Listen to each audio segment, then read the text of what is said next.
It is my pleasure. It is my pleasure. Anytime you need me, you know that I'm always going to be here.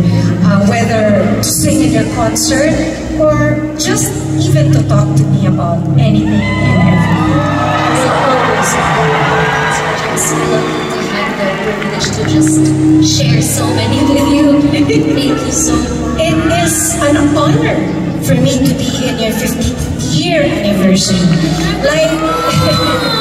Like I said, I think you are an amazing singer. You have so many talents. Grabe, you write songs, you play so many instruments, and not only that, you can act. You know, that's a magandang combination yun eh, diba? O, maarte lang. Wala akong Miss Rachel. Ano naman yung aking si Susan and si Amalia na rin. Hello! Session, thank you. I actually wanted to also remind everybody of Bisaya man si Miss Rachel. Bisaya. Uy, ito. Salamat kaayo kay ano ba yan?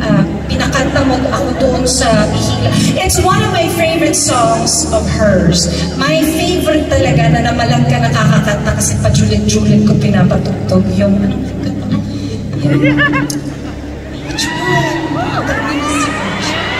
Ano ba? Do you have any favorites yun? Yung kinanta natin dati. Ay, ano? Oo, yun. Nagod ka na lang. Oo, namalag ka doon eh.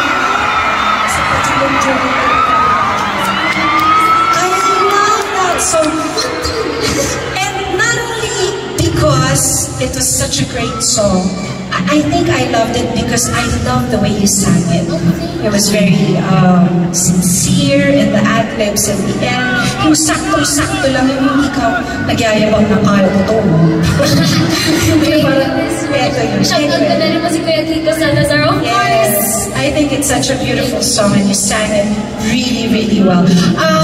I just want to say thank you for inviting me here, and yun nga, I just wanted to greet you happy anniversary, and I hope that you continue this journey.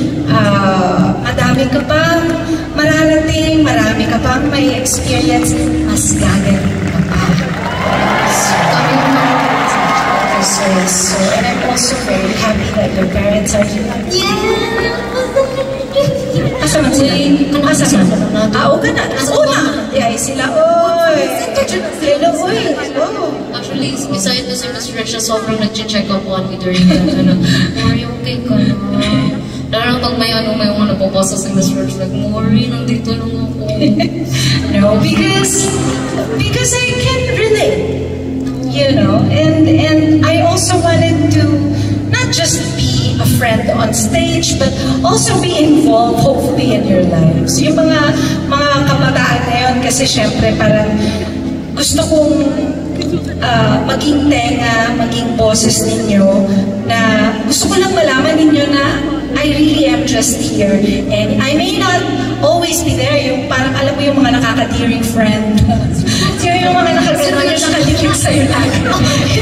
Hindi ako ganong klaseng friend, but anytime you would need me for anything and everything, I will be here.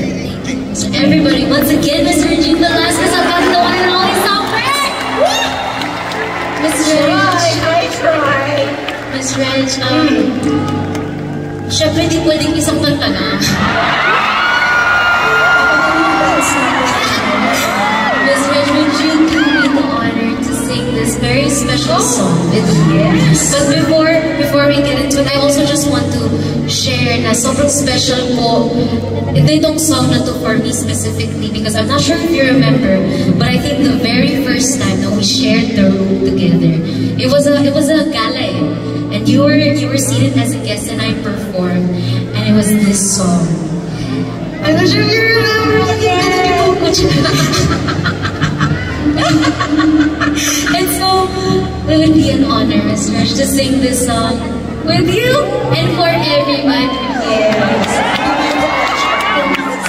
The one and only Regine!